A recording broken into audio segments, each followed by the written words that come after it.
Buenas noches, tengan todas y todos ustedes, queridos amigos amigas y amigos de Foro Jurídico. Bienvenidas también, una vez más, bienvenidos a esta cita mensual que tenemos para conversar en torno a los temas más urgentes, apremiantes, necesarios del Foro Jurídico a nivel nacional e internacional. Y el día de hoy, bueno, ya ustedes conocen el formato de estos encuentros. Vamos a conversar con dos grandes amigos y próximamente grandes juristas, porque están en proceso de maduración y crecimiento, como en algún momento ustedes y su servidor lo estuvo en la formación académica. El tema que hoy nos convoca es el de gobernanza digital, retos y oportunidades para la democracia 4.0. Hoy se encuentra con nosotros María Guadalupe Romero Hernández, egresada de la Facultad de Derecho de nuestra querida Universidad Nacional Autónoma de México, y Luis Alejandro Romero Torres, estudiante de nuestra querida Facultad de Derecho, también de nuestra máxima casa de estudios. Leeré una breve semblanza curricular de ambos para arrancar ya con nuestra conversación. María Guadalupe Romero Lupita, como la conocemos, es egresada de la Facultad de Derecho de la Universidad Nacional Autónoma de México, donde actualmente se desempeña como consejera universitaria. Ha destacado por su activa participación en proyectos orientados a derechos humanos, género, tecnología y derecho electoral. Cuenta con formación internacional también al haber cursado el máster sobre Cybersecurity Summer Bootcamp en León, España, fortaleciendo sus conocimientos en ciberseguridad y protección de datos. Ha complementado su preparación con diplomados de emprendimiento innovador en el Tecnológico de Monterrey, inteligencia emocional y manejo de estrés de la Universidad La Salle, así como diversos cursos en derechos humanos, diversidad sexual, jurisprudencia y procesos electorales. Ha colaborado activamente con organizaciones no gubernamentales en programas de voluntariado y es impulsora del programa Sembrando mi Interior, que implementó por primera vez terapias grupales en la Facultad de Derecho, fomentando el bienestar emocional de la comunidad estudiantil. Entre sus reconocimientos, obtuvo el segundo lugar en el Concurso Nacional de Conocimientos sobre el Procedimiento Especial Sancionador en materia electoral 2025. Su trayectoria refleja un firme compromiso con la innovación jurídica, la igualdad y la incorporación ética de la tecnología y la defensa de los derechos fundamentales. Para el caso de Luis Alejandro Romero Torres, ha sido conductor invitado en el programa de radio Derecho a Debate, transmitido por el 96.1 FM, con temas como la autorregulación y mejores prácticas de transparencia y derecho de las telecomunicaciones. De igual forma, ha sido colaborador en programa de TV Cultura al Derecho de la Facultad de Derecho, transmitido por Canal 22. Ha sido ponente en foros de reingeniería constitucional y derechos humanos en México, inteligencia artificial en la construcción de la democracia en el Congreso Internacional, retos regulatorios de la IA realizado en León, España. Es autor en la revista Abogacía, en el artículo El papel del derecho humano a la buena administración pública en el fortalecimiento de la confianza democrática en los órganos constitucionalmente autónomos. Es coautor del libro Inteligencia Artificial, una visión desde las juventudes, con el capítulo Inteligencia Artificial y Democracia.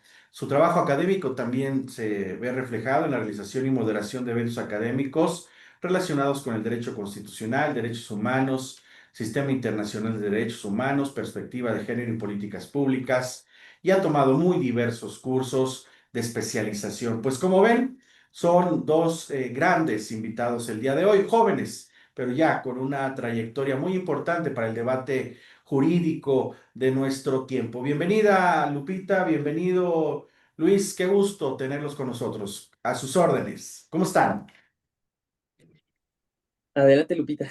Ay, muchas gracias, Luis. Pues muy bien, doctor, muchísimas gracias, agradeciendo como siempre la participación y sobre todo que usted fomente este tipo de foros para nosotros como jóvenes. Estamos muy agradecidos ante esta gran incursión.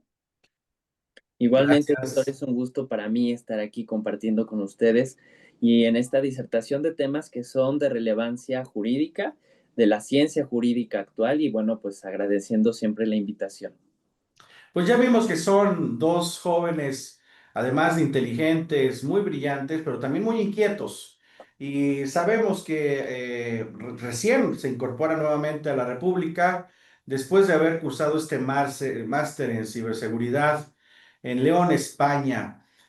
Cuéntenos cuál ha sido su experiencia al cabo de la participación de ustedes en este máster y cómo fortalece su visión sobre el derecho, la constitución, el poder, la democracia y los temas afines que, bueno, sé que son de su interés, como la inteligencia artificial, la ciberseguridad, el blockchain y el debate de las nuevas tecnologías de la comunicación y la información en pleno siglo XXI como jóvenes estudiosos del derecho. Lupita, nos arrancamos contigo. Cuéntanos de tu experiencia en León, España, por favor, y cómo fue que llegaron a formar parte de este ejercicio. Claro que sí, doctor. Pues bueno, comenzando y para todos los que nos escuchan y nos están viendo, comencemos que todo parte de una convocatoria que impulsó la UNAM de corta duración, en la cual pues justo nos mencionaron que podíamos participar en un máster de ciberseguridad. La verdad es de que, bueno, en lo principal era la primera vez que me incursionaba en temas de tecnología. Ya en el concurso que había participado en el INE, habían mencionado justo lo de inteligencia artificial, que si se violaba o no se violaba el interés superior a la niñez. Entonces como que desde ahí ya traía como el piquito de que me llama la atención la inteligencia artificial, me gusta bastante. Entonces, cuando nos ofrecen este máster, la verdad es de que fue una gran oportunidad porque llegamos a León, España, y entonces yo me quedé impactada de toda la visión tecnológica que tenía la Unión Europea. Entonces, también al compararla con la que tenía México, que la verdad es de que va incursionando muy bien a todo lo que hemos estado investigando e innovando. Entonces, ver toda la parte de regulatoria, que al final en la parte constitucional para mí fue enriquecedora totalmente, a la cuestión de ver cómo la democracia se iba uniendo con la inteligencia artificial. Y yo lo relacionaba mucho a la parte de campañas electorales, ¿no? Que es algo sumamente importante que sobre todo como jóvenes lo vamos viendo poco a poco, que tenemos un teléfono diario, estamos en el TikTok, en Facebook, en Instagram, y se va relacionando con los algoritmos. Entonces yo me preguntaba bastante, bueno, ¿y podrá haber sesgos? ¿Hay discriminación? Entonces en este bootcamp que tuvimos, nos dieron varias ponencias a nivel internacional, entonces la OEA lo veía de una parte de perspectiva de derechos humanos, que creo que es algo que hay que recalcar, y desde una base ética, que también se va mencionando en esta construcción del conocimiento y cómo va creciendo poco a poco. Digo, ya mi compañero Luis les hablará también un poquito de la experiencia que tuvimos, porque también nos hicieron participar en un foro internacional en la cual veíamos la parte de democracia, y ahí era muy interesante porque era muy enriquecedor ver conocimiento de varias personas de Latinoamérica y también de la Unión Europea. Entonces, creo que al ser nosotros los más pequeños, era muy interesante, la verdad, cómo íbamos, éramos como esponjitas, ¿no? Llenándonos de conocimiento día a día, y creo que esto va a seguir construyéndonos, ya que pues lo queremos incursionar siempre a la queridísima UNAM. Maravilloso, querida Guadalupe, Lupita. Luis, por favor, cuéntanos tu experiencia.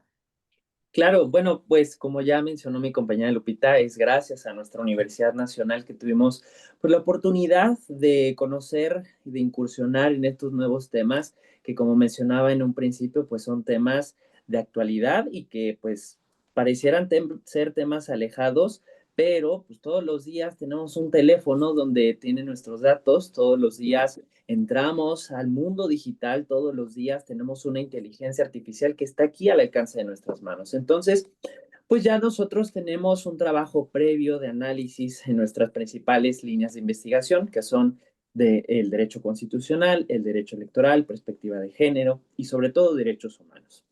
Y es en este Summer Bootcamp donde confluimos no solamente con temas de ciberseguridad e inteligencia, sino que hay una articulación ya entre derecho constitucional, derechos humanos, democracia, que no puede ser soslayada en esta nueva realidad digital. Y bueno, tuvimos también la oportunidad de participar en un congreso internacional como ponentes, mostrando pues nuestras principales inquietudes y sobre todo nuestras principales áreas de oportunidad que tenemos en nuestro país. Sobre todo porque tenemos ya una realidad cambiante, una realidad donde es cada vez más donde podemos encontrar la digitalización de trámites, ¿no? Entonces, entre más digital sea nuestra vida, directamente proporcional tiene que ser la ciberseguridad y directamente tiene que ser proporcional el estudio a partir de una perspectiva transversal de derechos humanos, el análisis de estas nuevas tecnologías de la inteligencia artificial, ciberseguridad, y que hoy no solamente la inteligencia artificial se agota en un sistema de tecnología aparte, sino que hoy ya la ciberseguridad también se ve involucrada con la inteligencia artificial. Entonces, cada vez estos temas van escalando cada día y por tanto, desde la academia, pues nos vemos obligados a analizarlos. Y desde luego también, como mencionaba mi compañera Lupita, pues es con la participación de la Universidad de León, de la Organización de Estados Americanos y con el financiamiento de la Unión Europea que tenemos la oportunidad de participar en este Summer Bootcamp que fue enriquecedor. Pues muchas felicidades a ambos y bueno, vaya, qué destacada sigue siendo la presencia de la Universidad Nacional Autónoma de México para la vida pública del país. En realidad se convierte y sigue siendo un factor determinante para el crecimiento, evolución y desarrollo de investigación, de análisis, de academia, pero sobre todo de gente joven como ustedes, talentosos, inteligentes y con un futuro maravilloso que les abre las puertas a estos espacios que además tienen una clara convocatoria internacional y por tanto un diálogo también abierto dentro del planeta con los temas más urgentes. A ver, vamos al tema central. Vivimos en una era pues, en la que millones de personas, segundo a segundo, interactúan en diversas redes y plataformas. Ustedes particularmente forman parte del ecosistema digital de manera natural. Son nativos digitales. Hoy, más que nunca, fluye como nunca antes en realidad y en todos sentidos información de todo tipo en cantidades inimaginables y a una inmensa velocidad. Nos conectamos y nos desconectamos durante el día, compartimos, replicamos, planteamos, promovemos, desarrollamos y defendemos ideas o las atacamos. El espacio digital es también, por cierto, un espacio en el que la violencia ocurre más a menudo de lo que creemos y trasciende de lo digital a lo material. Tomamos partido, nos declaramos neutrales respecto de cuestiones políticas, económicas, sociales, artísticas, ambientales, la justicia, lo moral y lo que consideramos que califica como bueno o como malo, entre otros muchos temas. Y como lo hemos conversado en público y en privado, ustedes forman ya parte de una generación que entiende muy bien el mundo digital, pero también te preguntaría, Lupita, tú que estás estudiando particularmente los temas vinculados con el uso de las nuevas tecnologías o las tecnologías emergentes encabezadas por la inteligencia artificial, cuál ha sido el impacto desde tu dimensión en los procesos democráticos de las naciones? ¿Ha sido favorable? ¿Existen riesgos? ¿Hay equilibrios? ¿Qué tenemos que hacer frente a los modelos emergentes en materia tecnológica para perfeccionar también nuestras democracias y nuestra convivencia en torno a los procesos democráticos de las naciones? ¿Qué opinas sobre esto, Lupita? Bueno, pues primero que nada es muy importante mencionar que sí hay unos grandes retos que también la inteligencia artificial nos ha beneficiado hasta ahorita, automatizar los procesos, que es algo que estaba leyendo apenas, que el 20 de agosto el INE sacó los lineamientos y principios del desarrollo estratégico y el uso de la inteligencia artificial. Con esto ya tiene un modelo de gobernanza en la cual lo quiere incorporar de manera integral. Lo va a ir haciendo durante este año y el siguiente. Entonces, esto en la parte democrática, claro que tiene todo que ver con los derechos políticos electorales, que al final lo que quieren hacer con este manual es protegerlos. Entonces, justo lo que en este punto de partida, que era lo que mencionaba, es la era digital, ¿no? Que va a facilitar los procesos, como ya lo tenemos lo de Inés, Conóceles, que el INE ha participado desde muchas partes de chatbots para mejorar estas plataformas, pero también hay que ver qué tan legítimo y qué tan ético va a ser verlo desde una parte sólida, ¿no? Que la inteligencia artificial no debe de sustituir una decisión humana, pero sí que la debe de acompañar con transparencia y con responsabilidad en todos estos procesos, basándonos en que, por ejemplo, hay un reto en las burbujas de filtro. Entonces, vayámonos a ver, pero ¿qué son las burbujas de filtro? Que era lo que mencionaba, que es un ecosistema digital en la cual va a ver en que los algoritmos es una recomendación que van a personalizar ahora sí a través del contenido. Pero ¿qué vamos a ver con esto? Pues cómo se va a poder dar a lo mejor, yo lo veo en las próximas elecciones, si a lo mejor van a seguir, claro que van a seguir las burbujas de filtro, porque todo va desde la parte privada y cómo se va a relacionar con la parte pública. En cuestión de que si yo lo veo como empresa, pensándolo muy banalmente, a mí no me va a convenir eh, participar en ambos, en el algoritmo de ambos contrincantes, porque entonces a mi cliente no le va a favorecer o no le va a gustar. Entonces, veamos que, ¿qué se puede hacer? Una corregulación, o sea, que el INE sí pueda emitir esos criterios éticos, pero también se puede establecer algunos convenios con las plataformas, pero sin llegar a lo mejor a regular directamente los algoritmos. Entonces, también algo de la parte democrática que estaba leyendo es que apenas salió la primera tesis que menciona los criterios para utilizar la inteligencia artificial. Yo como abogada ya puedo utilizar la inteligencia artificial, siempre y cuando debo de justificar la metodología en cómo lo estoy utilizando. Y le tengo que decir a las partes, ahora sí, cómo lo estás tú vinculando y si estás de acuerdo en este proceso. Es una tesis aislada que es la 2031-1010, por si a las personas que nos están viendo les interesa. Entonces, justo yo creo que en esta parte democrática lo vemos que la inteligencia artificial ya está incursionando bastante, pero como lo mencionaba Luis, en el bootcamp nos mencionaban mucho que la inteligencia artificial no puede ir sola. Y algo que se están saltando en todos los criterios es la ciberseguridad. O sea, ¿dónde queda la protección de los datos personales y dónde va a quedar la responsabilidad para también para las personas? Sí, la inteligencia artificial es una herramienta increíble, pero también no olvidemos que va pegada con la ciberseguridad y que no debemos olvidar la protección de nuestros datos. Entonces, sí puede ser una buena herramienta. Tenemos muchos retos que seguir haciendo, pero bueno, hasta ahora sería tanta mi No, participación. muchas gracias, Lupita. A ver, tocas varios temas centrales para el debate democrático y el uso de las nuevas tecnologías, como es el caso de las burbujas de filtro. Regresaremos con este tema porque es un tema conversación internacional, ¿no? Que además ha afectado de manera muy importante el funcionamiento de las democracias en los países occidentales. Ahora, Luis, nos señalabas cuál es el valor que hoy tiene los derechos humanos frente al avance tecnológico, cómo la Constitución sigue convirtiéndose en un eje central de control al poder, no solamente estatal, ahora también tecnológico. Desde tu perspectiva como joven en esta materia, ¿cuál es tu opinión sobre el impacto de las tecnologías emergentes en el constitucionalismo, en la propia idea del derecho y el poder? Bueno, doctor, yo creo que debemos de partir de esta base. El constitucionalismo actual, y como varios autores confluyen, tiene dos basamentos fundamentales. La democracia, por una parte, y los derechos humanos. Si lo vemos desde una parte democrática, no me gustaría reducirlo solamente a una democracia procedimental, sino que me gustaría analizar a la democracia desde un punto de vista allende de lo que formalmente podríamos pensarlo.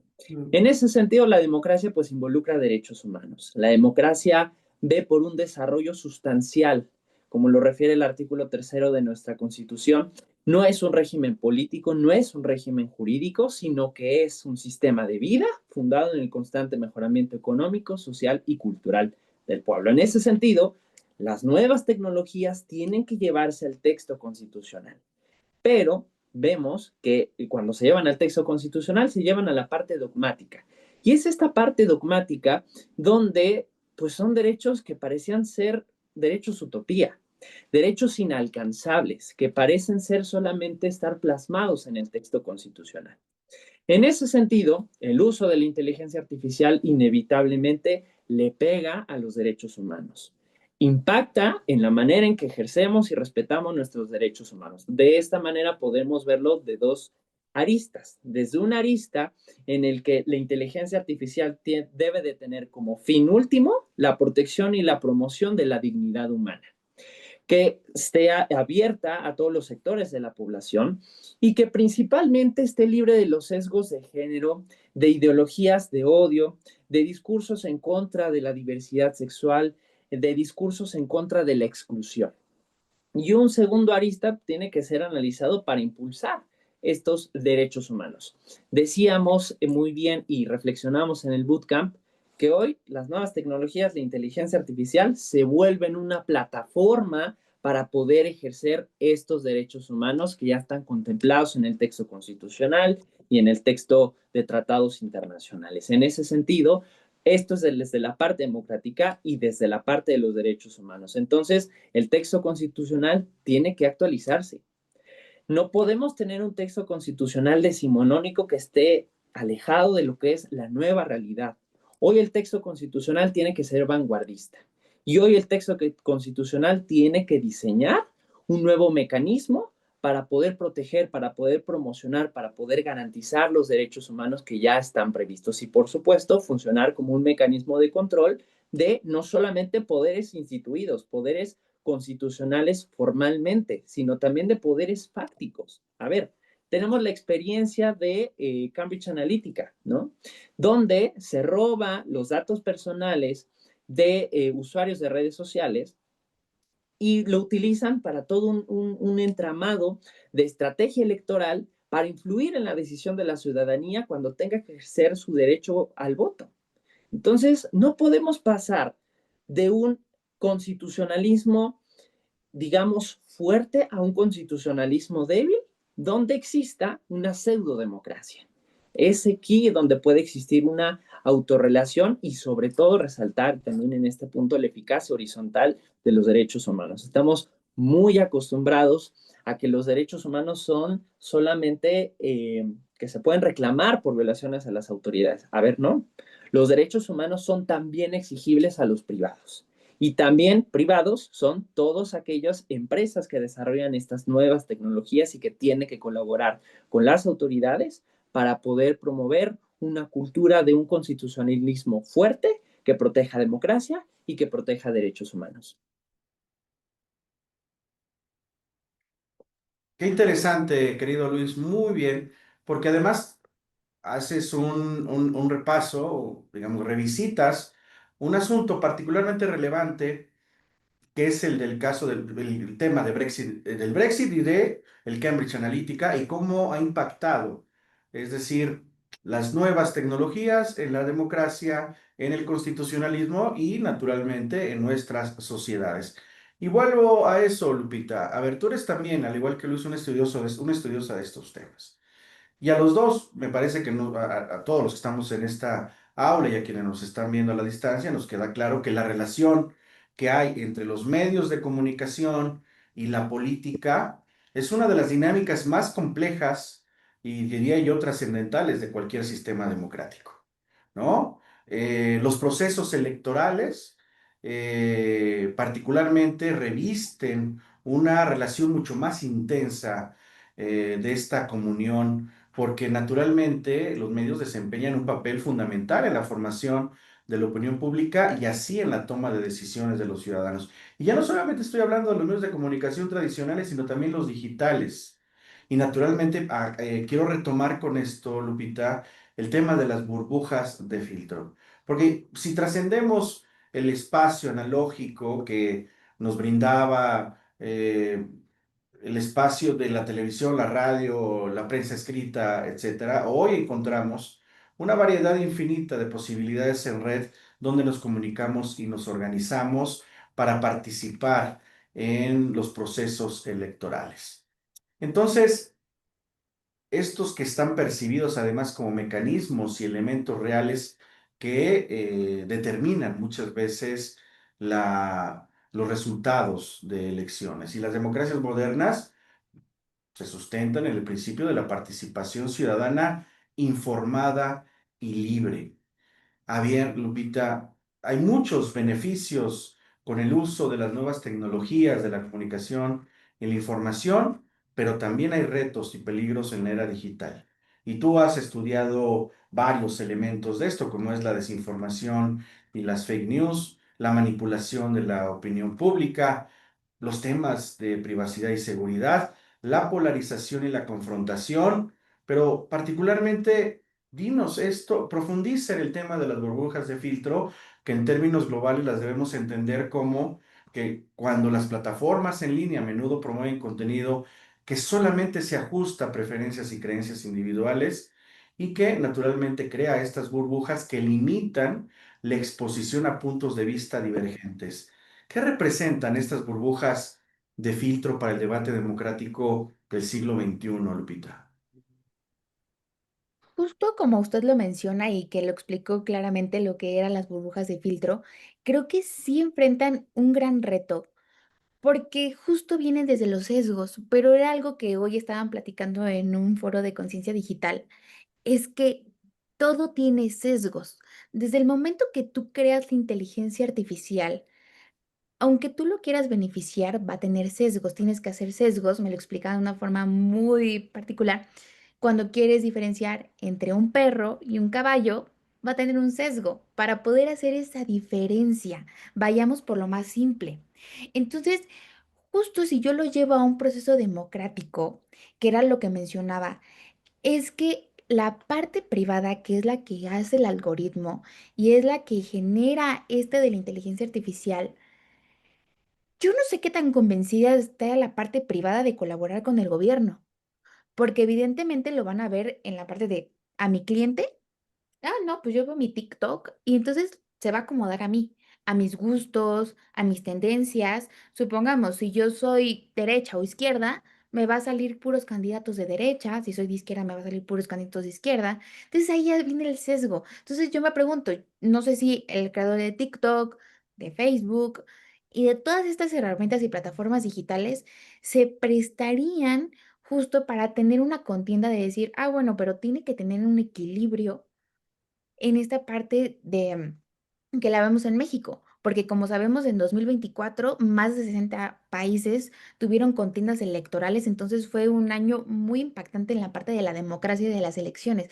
Entonces, yo creo que en esta parte es de que al final tiene que ser, se va a terminar moldeando en un entorno informativo, pero como lo mencionaba, yo creo que es muy importante que haya una corregulación y a lo mejor ya no enfocarnos tanto a la parte del INE que sacó sus lineamientos, principalmente en la parte de ética y de gobernanza, que es algo que van a ir creando poco a poco y que va a llevar un año. Y que todo va a llevar una supervisión humana, que lo va a ir apoyándose de la UTSI. Entonces, creo que ya lo podemos llevar a una parte más constitucional y que si nos vamos al artículo 41 que habla de la propaganda electoral, que esto es como lo principal, que es donde ahí inicia el primer flash para que tú veas en pre-campaña y en campaña, para que a ti te guste un candidato. Entonces, yo creo que podemos empezar desde ahí y regularlo desde esa plataforma, pero justo que se vaya desde una parte, mm, ver qué es la ética, principalmente también para ellos como la parte privada ¿y qué es para nosotros la parte pública, también la ética? ¿Y desde qué modelo, qué teoría nos estamos basando para poder hacer una buena regulación y poder tener una buena publicidad pública, pero que no haya una manera de desinformación? Entonces, yo creo que ahí está muy interesante el tema que se pueda llevar a largo, pero bueno, este sería como la principal. No, muchísimas gracias, Lupita. A ver, pero además son temas, como puede notar nuestra audiencia, pues vanguardia, frontera para el estudio académico, pero también para la práctica democrática.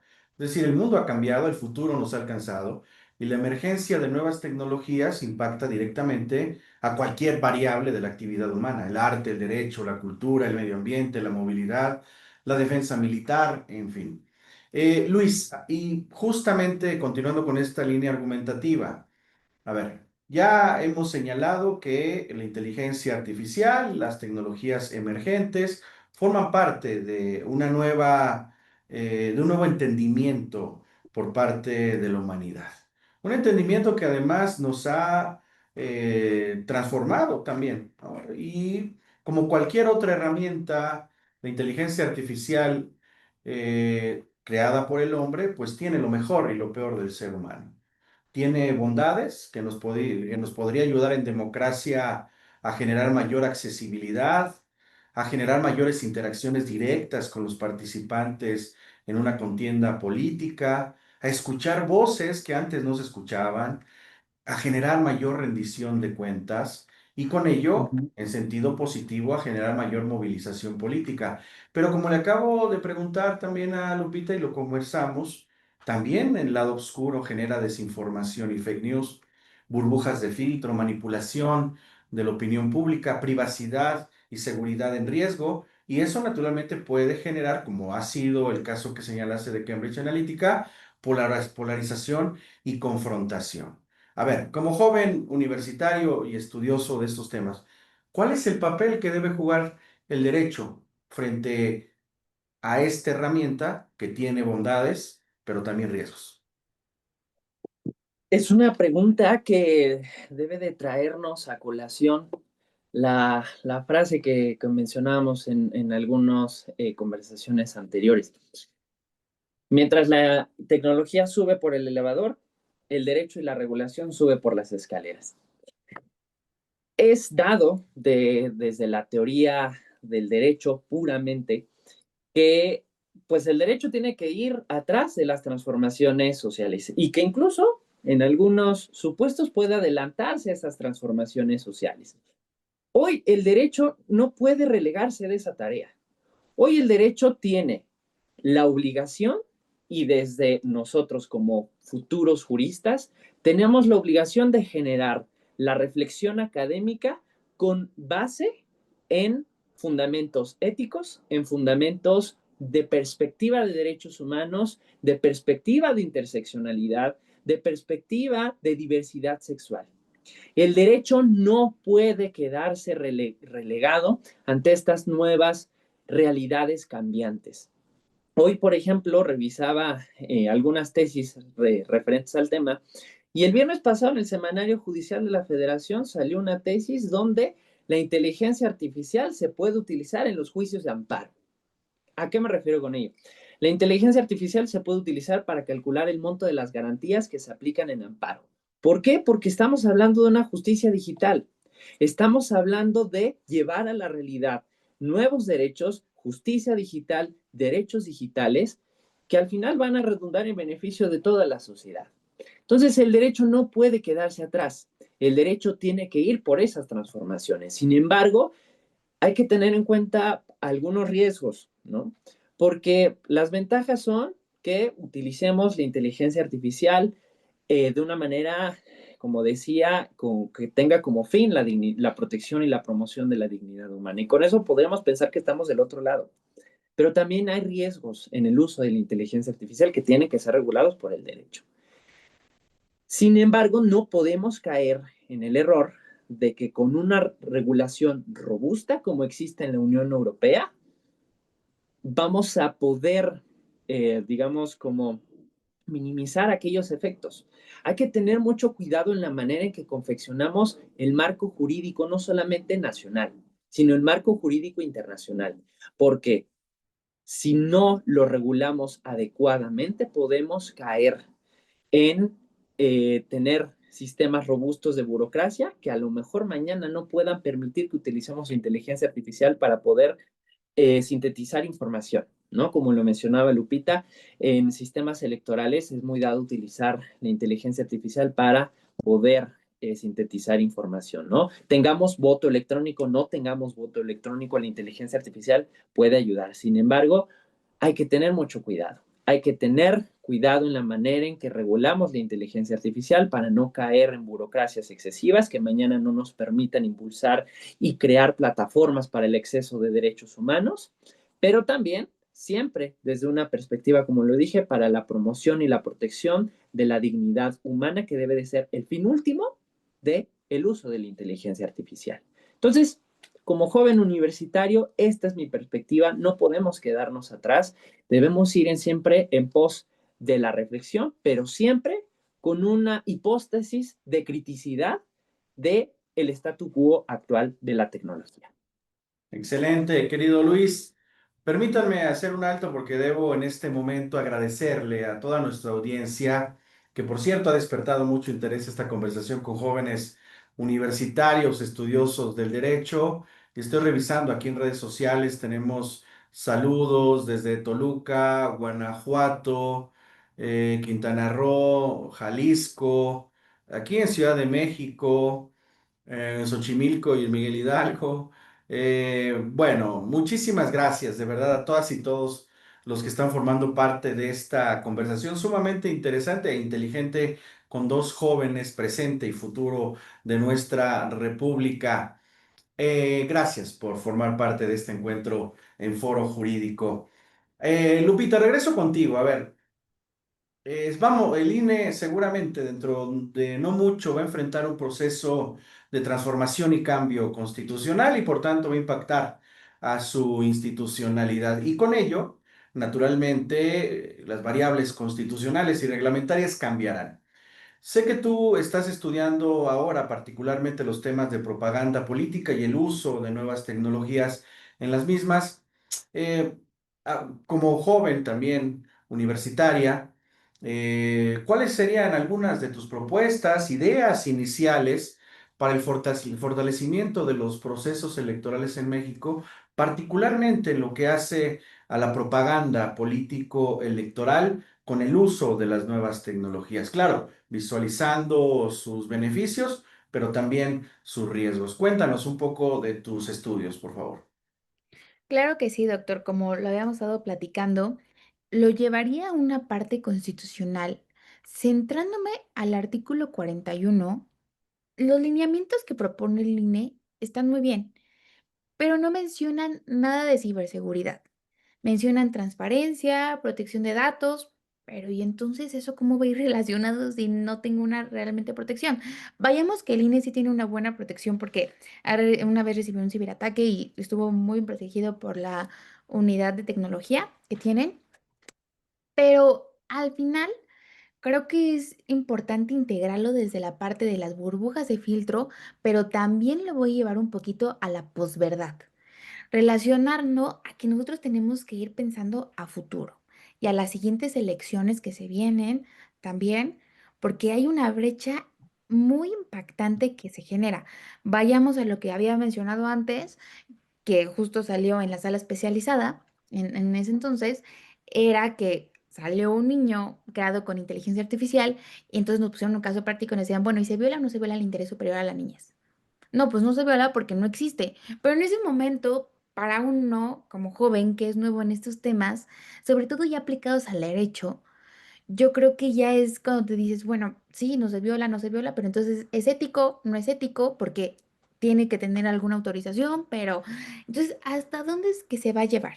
Entonces, yo creo que más allá de hacer lineamientos internos, es muy importante llevarlo a la parte más fuerte que es nuestra constitución, pero también yo invitaría más a las personas de la comunidad universitaria a que se integren en estos temas y que realmente no veamos a la inteligencia artificial como de, ay, no, es que esta cómo lo va a utilizar, qué tan bueno es, que ya yo creo que la mayoría ya lo utilizamos, pero al final yo creo que tenemos muchos, a veces muchos sesgos de qué tan bueno y si me hace flojo la inteligencia artificial, pero y entonces, pero tampoco voy a poner a ChatGPT que me lea mi libro, porque evidentemente hay cosas que comete errores, que era lo que mencionaban hoy. O sea, sí, inteligencia artificial comete errores, pero también nosotros como seres humanos cometemos errores y también nosotros hacemos sesgos y nosotros también discriminamos y entonces ahorita se está volteando todo a la tecnología, cuando ¿quién realmente es el creador de esa tecnología? Nosotros. Y yo me haría un poquito la pregunta que era que estaba reflexionando la vez pasada, ¿realmente hay una neutralidad? Porque todos dicen, no, pues es que inteligencia artificial tiene que ser neutra. Bueno, ¿y qué es la neutralidad? Al final la inteligencia que yo crea va a tener mis sesgos. Y la inteligencia que cree el mejor profesional en inteligencia artificial también va a tener sus sesgos. Y va a tener discriminación, y va a tener muchísimas cosas que no, que, aunque no queramos que tengamos. Entonces, yo creo que yo invitaría realmente, como lo mencionaba mi compañero Luis, desde la academia, a crear más estos foros, como usted lo mencionaba, y como desde el Info lo han impulsado, que es donde más he visto, la verdad, de esta incursión, pero más allá de esto, yo creo que ya serían más seminarios y proyectos de investigación para que realmente la juventud diga, ah, ok, vas a crear este proyecto, pero ¿qué impacto va a tener en la vida real y a nivel República Mexicana o a lo mejor tu alcaldía? O a lo mejor, vayamos a lo más micro, alcaldías y municipios. Primero empecemos desde ahí, o en tu universidad, o en la primaria, o en la secundaria, que yo creo que ya lo vería más en la parte práctica, no sé, algún proyecto, algo de automatizar, algún servicio que realmente le pueda fortalecer a los jóvenes, pero también a las personas adultas y a las personas mayores. Entonces, yo creo que yo lo vería desde esa perspectiva y como siempre, pues impulsando todo esto, pero con responsabilidad y criterio y llevar y ver que la tecnología es una transformación y puede ser una aliada también a la democracia y no un riesgo siempre y cuando la sepamos usar. Maravilloso, maravilloso, Lupita. Muchísimas gracias. A ver, Luis, hace rato me referiste sobre otro gran tema que es el de los discursos de odio generados en este tiempo a propósito del uso de las tecnologías de la comunicación y la información, ¿no? Y Ujú, tienes toda la razón, porque finalmente en este mundo en el que vivimos actualmente, entre otras cosas, el problema es que la verdad y la mentira conviven en el espacio digital en igualdad de condiciones, por lo que hace su alcance y capacidad de dispersión, ¿no? Y además de todo esto, la mentira y el engaño pues siempre han existido, pero el punto es que nunca antes en la historia de la humanidad se había tenido la tan extendida capacidad para reproducirlos con potencial alcance de audiencia de millones de personas en muy poco tiempo. El acceso democrático que ofrecen las redes sociales digitales implica al final, no sé si lo compartas, que cualquier persona pueda generar un discurso o narrativa de odio sin mayores filtros y sin pasar por canales establecidos para su distribución. Y te lo pregunto porque he leído que estás particularmente atento de la protección a los derechos humanos. ¿Qué tenemos que hacer frente a este uso indebido de las tecnologías que generan este tipo de discursos? ¿Y cuál sería tu invitación en realidad a tus contemporáneos para una relación mucho más, digamos, cauta con el uso de las nuevas tecnologías de la comunicación y la información? Vivimos en un régimen democrático donde uno de los principales baluartes democráticos es la libertad de expresión, ligado con la libertad de opinión y el derecho de acceso a la información. En ese sentido, yo creo fervientemente que la libertad de expresión ciertamente puede ser ejercida en un régimen democrático como el que vivimos en México, sin embargo tiene límites, ¿no? Esos límites que son los previstos en el artículo sexto constitucional mexicano, que es cuando ataque la moral, la vida privada, provoque algún delito, etcétera. Sin embargo, como promotores de información, porque hoy las redes sociales se han vuelto en ese espacio, incluso de poder, donde todos los ciudadanos, todos los usuarios de redes sociales tienen la posibilidad de generar información. Información que puede ser veraz, que no puede ser veraz, y que, como lo mencionaba Lupita, puede caer en el error de la posverdad, ¿no? Que es una manipulación de la verdad. En ese sentido, creo que debemos de tener la alta responsabilidad como usuarios de redes sociales, como usuarios de estas nuevas tecnologías, de generar información plural, ¿sí? Porque es una de las características principales de un régimen democrático. Así incluso lo ha referido la Corte Interamericana de Derechos Humanos en algunas de sus líneas jurisprudenciales, que no basta con que exista información. La información tiene que ser plural.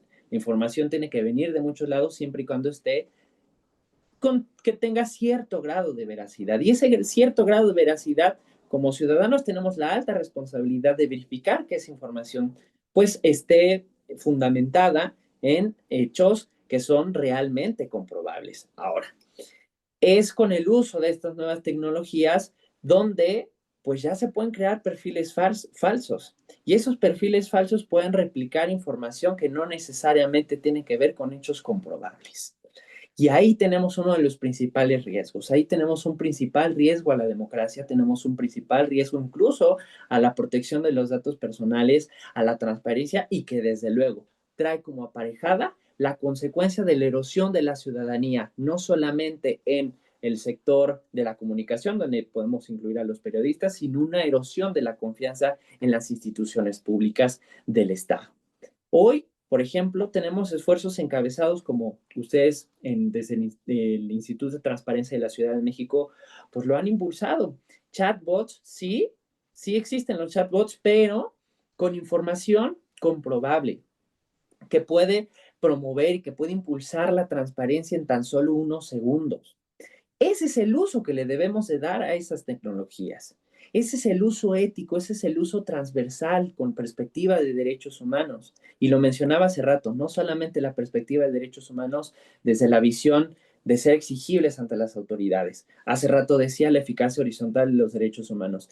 A mí como reproductor de información también me es aplicable los derechos humanos, esa eficacia horizontal y por tanto tengo el deber y tengo la obligación de comprobar esa información y que mañana no pueda comprometer, eh, digamos, el Estado constitucional de derecho. Es muy importante desde una visión, digamos, desde las juventudes, siempre comprobar la información y una vez comprobada la información poder replicarla en cualquier espacio de comunicación, que puede ser un espacio, digamos, tradicional, en periódico, radio, televisión, también en redes sociales. Esa es mi invitación a las juventudes crecientes.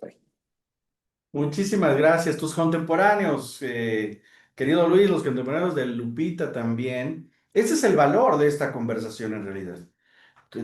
Dar un salto generacional para quienes ya forman parte del presente y el futuro de la República y del mundo en realidad, porque ustedes en realidad son los juristas de hoy y del mañana. Por eso estoy muy particularmente contento de que formen parte de este encuentro y ha sido sumamente inteligente y muy ilustrador lo que nos han mostrado ambos.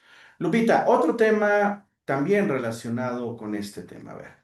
El de las fake news, que también sé que es otra de tus líneas de investigación, entendidas a las fake news como información que no se crea por diversión. Su creación y diseminación se vincula con la obtención de un beneficio económico, político o ideológico. Se trata de datos que buscan generar un efecto determinado al tratarse de información particularmente sensacionalista, cargada muchas veces de apelaciones a emociones, desorientadora y fabricada intencionalmente para tomar la forma de noticias reales con un propósito específico. Esto que tú lo has estudiado, sabes que ha afectado a las sociedades, pero que de manera particular afecta a los procesos electorales. Cuando las fake news aparecen en un proceso electoral, se contamina, se distorsiona, se afecta. ¿Qué tendríamos que hacer con ese fenómeno, ya habiendo estudiado el caso del Brexit y de eh, el Cambridge Analytica particularmente? ¿Tú qué sugerirías y cómo regular para evitar este tipo de afectaciones a nuestra democracia procedimental? Primero que nada, yo creo que sería hacer, digo, la verdad lo veo muy utópico, pero pensando en esta parte de ver con OpenAI, que es la que justo hace lo de los audios, le pasó a nuestra actual presidenta, Claudia Sheinbaum, en la cual le manipularon un audio, en la cual ella decía que invirtieran en una empresa petrolera que no era cierto y después salió a desmentir, pero nos podemos ver que fue esa una campaña, una fake news. Entonces, al final, yo creo que es muy importante verlo desde las redes sociales. ¿Qué, qué se puede compartir y qué no? Pero justo me voy a una parte de que había leído de los lineamientos del INE que mencionaba que tenían que precisar qué estaba hecho con inteligencia artificial antes de publicarse alguna propaganda. Eso podría ser la primera propuesta desde mi perspectiva, que justo digan, ah, bueno, con inteligencia artificial, ¿qué imagen está hecha con IA? Lo que pasó con lo de, digo, si me voy a un ejemplo burdo, lo que pasó en el canguro del animal de compañía, y que ya muchas veces ya se preguntaban, ¿qué es inteligencia artificial? Y ya no solamente me voy a la juventud, sino me voy también a mis papás y me voy a las personas que están muy grandes y se preguntan, bueno, ¿y qué es inteligencia artificial? Y entonces yo veo en TikTok que empiezan a ver y dicen, oye, ¿ya viste lo que pasó con el presidente? Entonces yo digo, bueno, se están desinformando, es una fake news, pero ¿cómo vamos a controlar eso si no vamos a través de las redes sociales? Si no hacemos justo una corregulación en la cual se puede incursionar esto, pero que sí vayamos desde una parte ética, 100% tenemos que venir desde ahí, para que ellos comprendan cómo se puede llegar a regular. Entonces, en esta parte de la propaganda electoral, ¿qué está hecha con inteligencia artificial y de qué forma se está aplicando? Y siempre tiene que haber una supervisión de la parte humana. No estoy diciendo que es un sesgo de la inteligencia artificial porque ya lo había mencionado, todos cometemos errores, tanto la IA como la persona que la crea.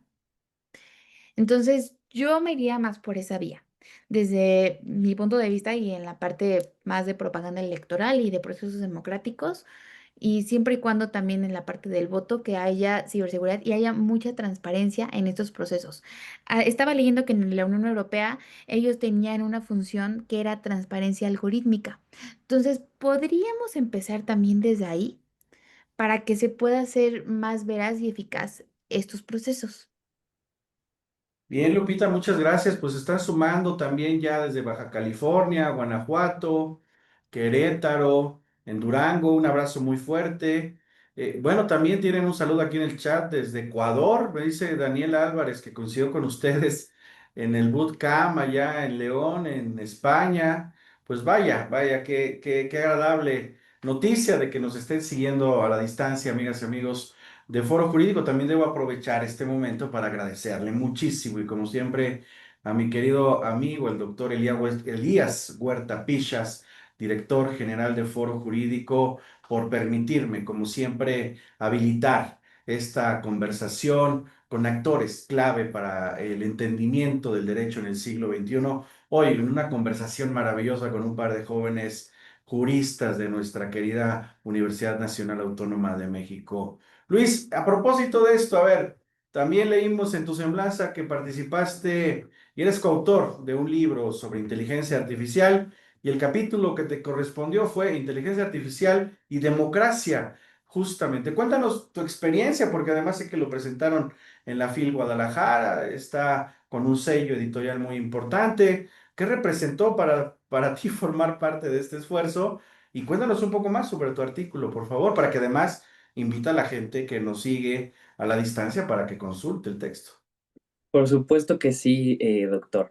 Bueno, pues es un esfuerzo académico donde se suma la Universidad Nacional, la Facultad de Derecho y el Instituto de Transparencia de la Ciudad, Info Ciudad de México. Y bueno, pues el año pasado tuvimos la oportunidad de presentarlo en la Feria Internacional del Libro de Guadalajara, una prestigiosa feria internacional donde tuvimos la oportunidad de disertar sobre los artículos que diversas voces de jóvenes presentamos y que yo principalmente conjugué las nuevas realidades, es decir, la inteligencia artificial, con la visión democrática.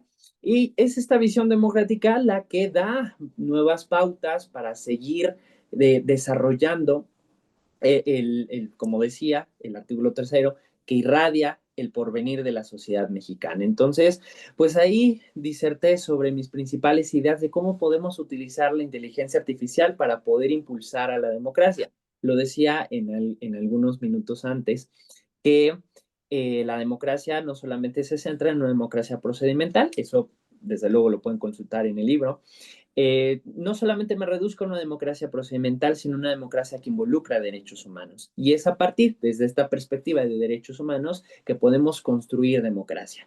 Yo lo mencionaba algunos ejemplos, el que decía del chatbot ATIC desarrollado por el Instituto de Transparencia de la Ciudad, pero también algunas otras herramientas que funcionan en la justicia, ¿no? Desde la propia Suprema Corte de Justicia de la Nación, desde nuestro Tribunal Constitucional, también se han implementado algunos esfuerzos muy sustanciales para poder promover el uso de estas tecnologías para acceder a la información judicial, ¿no? Esta información judicial que puede ser acuerdos, que pueden ser trámites, pero que también pueden ser tesis de jurisprudencia, tesis de tipo aislada, que ayudan a la ciudadanía a construir la confianza ciudadana que es necesaria más que nunca en estos tiempos en nuestras instituciones políticas.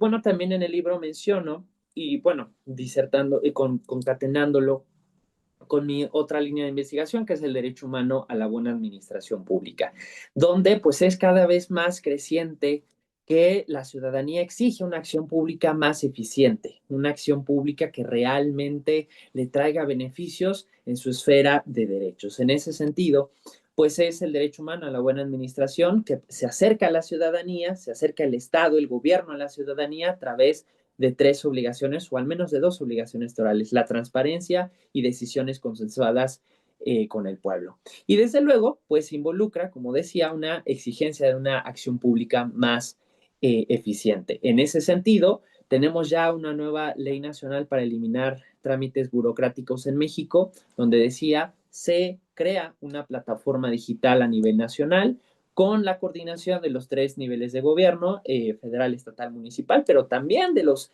tres órganos primigenios de poder: el órgano legislativo, el órgano judicial y el órgano ejecutivo, además también de los órganos constitucionales autónomos. Entonces, vemos que la digitalización de trámites es cada vez mayor. Y en esa, y bueno, también tenemos ya el recién incorporado a nuestro texto legal, a nuestro marco jurídico, la CURP biométrica, ¿no? Entonces, en ese sentido, pues nos puede ayudar incluso a que ya no tengamos que ir a la institución pública a tramitar la licencia de conducir o presentar una solicitud de información en la unidad de transparencia de la dependencia tal, de la Secretaría de Gobernación, de la Secretaría que sea, ¿no? Entonces, eso ayuda a construir democracia. Pero esa construcción de democracia no solamente puede quedarse en esa regulación, en ese intento de utilizar la inteligencia artificial, sino que tiene que protegerse, ¿no? Y tiene que protegerse a través de mecanismos de ciberseguridad, que también, como ya refería, la creciente digitalización o el creciente uso de tecnologías tiene que ser directamente proporcional a la protección a través de mecanismos de ciberseguridad, porque la ciberseguridad ya no es un tema optativo, es un tema obligatorio para las democracias constitucionales contemporáneas. Tuvimos también el ejemplo en Chile, donde ya tuvieron ataques al Banco Central. Y es ese ataque lo que los obligó a crear una Agencia Nacional de Ciberseguridad, que es un organismo descentralizado con patrimonio y personalidad jurídica propia. En México no hablamos de esos temas. En México tenemos la Ley Nacional para eliminar trámites burocráticos, sí, con si no me recuerdo el artículo tercero, el principio de ciberseguridad. Pero no basta un principio de ciberseguridad para proteger esos datos que ya están almacenados en el gobierno. Basta una estrategia nacional de ciberseguridad para proteger los datos de millones de personas que ya están en las bases de datos del gobierno. Construir ciberseguridad es un compromiso con la democracia actual. Y bueno, me extendí un poco más de lo que abordé en el libro, pero bueno, para quien quiera consultarlo, pues lo tenemos en la biblioteca virtual del Info Ciudad de México, para quien quiera consultarlo. Yo escribo el capítulo sexto sobre inteligencia artificial en la construcción de democracia. Muchísimas gracias, querido Luis. Pues vaya, miren, se nos ha pasado una hora rapidísimo de tiempo, con una conversación, insisto, maravillosa. Eso lo refleja no solamente nuestra audiencia, sino esta capacidad de interacción entre quienes estamos conversando en esta plataforma digital de Foro Jurídico. Insisto, muchísimas gracias a nuestro querido director Elías Huerta Pichas, el doctor Elías Huerta Pichas, por esta gran oportunidad. A todas y todos ustedes que nos han acompañado en esta conversación. Y me queda para un cierre, querida Lupita. Has estado también tú particularmente interesada en los temas de la ética, la educación digital y la ciberseguridad. ¿Qué nos podrías decir sobre estos temas aplicados a la regulación de la inteligencia artificial y otras tecnologías emergentes para tener una mejor convivencia democrática en México y en el mundo? Cuéntanos tu perspectiva, por favor. Yo creo que es muy importante verlo de una forma interdisciplinaria. ¿A qué me refiero con esto? Que en temas de ciberseguridad e inteligencia artificial, pero me voy desde lo principal, que es la ciberseguridad, y posterior ya me voy a inteligencia artificial, es que no solamente haya personas ingenieras, abogadas, sino que también haya personas que se dedican a psicología, porque tenemos que ver una parte psicoemocional, que todo va en conjunto con estos perfiles de tecnologías. ¿no? Viéndolo desde lo que acaba de pasar en Estados Unidos, que se suicidó el chico utilizando inteligencia artificial. Entonces, justo por eso mencionaba que se debe de hacer una parte interdisciplinaria y bueno, mencionando más ramas. Y también yo creo que no ser tan técnicos. ¿A qué me refiero con esto? Que justo cuando presentemos alguna ley, alguna propuesta, que sea algo digerible para la ciudadanía, que es unas propuestas del actual gobierno que han estado haciendo propuestas que lo entiendan ellos y también lo tiene la nueva Suprema Corte, que al final sí sea algo que es entendible. Si yo les hablo de una forma jurídica a una persona que no estudió derecho, no me va a entender, así como si un ingeniero me habla de temas de Big Data, de en un tema muy complejo, tampoco lo voy a comprender. Creo que también hay que ver desde dónde está posicionado México y que al final también ver que las TICs también son un privilegio el tener acceso a la tecnología y también yo como joven me siento privilegiada al poder haber estudiado una carrera y que al final poder haber ido a estudiar a España un máster de ciberseguridad y que al final pueda aplicar esos conocimientos a mi formación académica.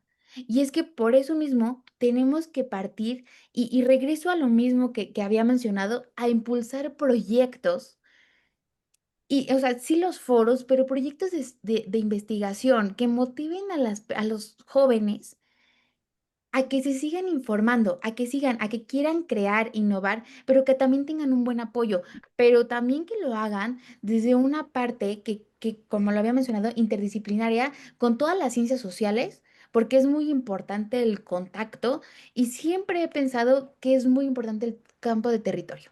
Si yo no voy a las casas, si yo no voy y conozco, no sé, mi pueblo de México, no voy a saber ni siquiera cómo aplicar las tecnologías. Entonces yo voy a estar bien a gusto aquí leyendo un libro desde la academia, pero a mí de qué me va a servir si yo no hago campo de territorio, si no yo voy y hago un estudio, si no yo sé cuántas personas pueden estudiar y cuántas personas realmente tienen acceso a la información.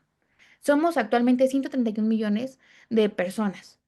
Y esas solamente, si no me equivoco, son como el 80% más o menos que tienen el acceso a un dispositivo.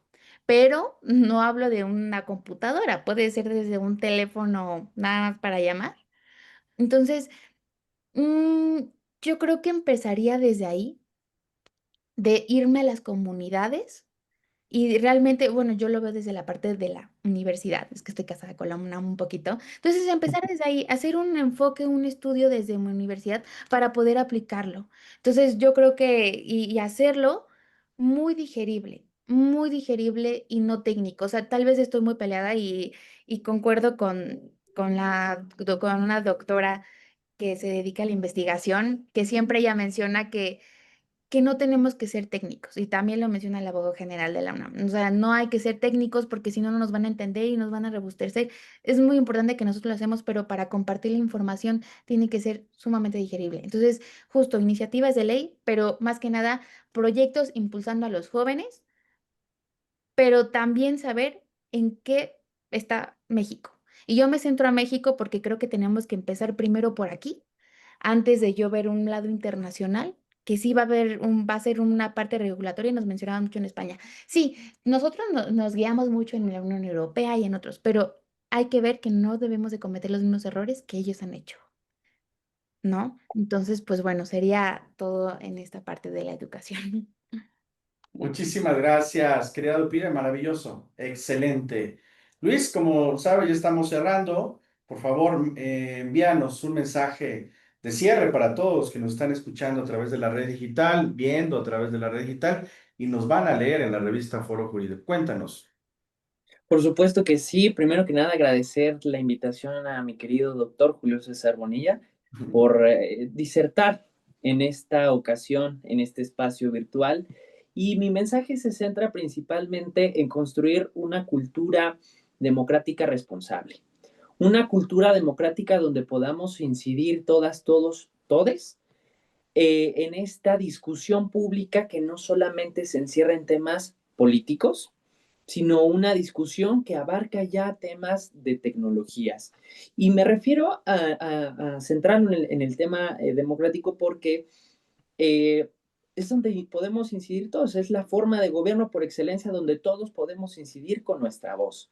Y hoy, más que nunca, tenemos que insistir en estos temas porque ya no es un tema de 2030, 2035, de la película de Volver al Futuro, o sea, ya es un tema de realidad, ya es un tema actual, como lo decía.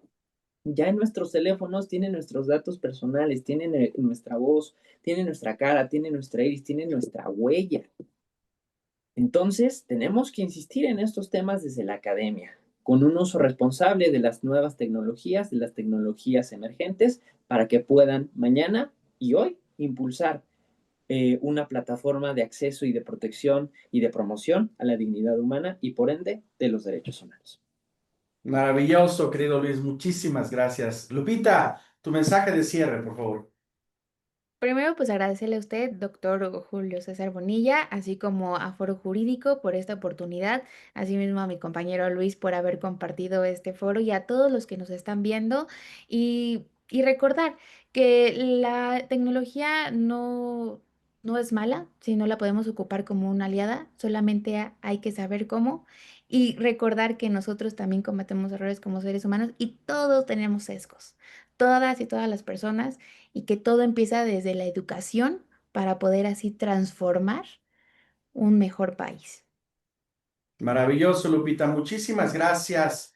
Pues muchísimas gracias también a todas y todos ustedes que nos siguieron a través de la red digital de Foro Jurídico. Insisto, a nuestro director general, doctor Elías Huerta Pichas, a Luis, a Lupita. Como vieron, una conversación más que interesante con temas frontera del siglo XXI, el presente y el futuro de la abogacía está aquí, los jóvenes universitarios en Foro Jurídico que vamos a seguir muy de cerca su carrera. Y para quienes conocen la Guerra de las Galaxias, no quiero parecerme a Palpatine con Anakin Skywalker, pero vamos a seguir de cerca sus carreras y siempre serán bienvenidos en Foro Jurídico, esta plataforma de análisis y de transformación también para el diálogo inteligente, académico, profesional de estos temas maravillosos del siglo XXI. Les agradezco muchísimo a todas y todos haber formado parte de este esfuerzo y nos encontramos próximamente nuevamente aquí en Foro Jurídico. Que tengan todas y todos excelente noche y hasta la próxima. Gracias.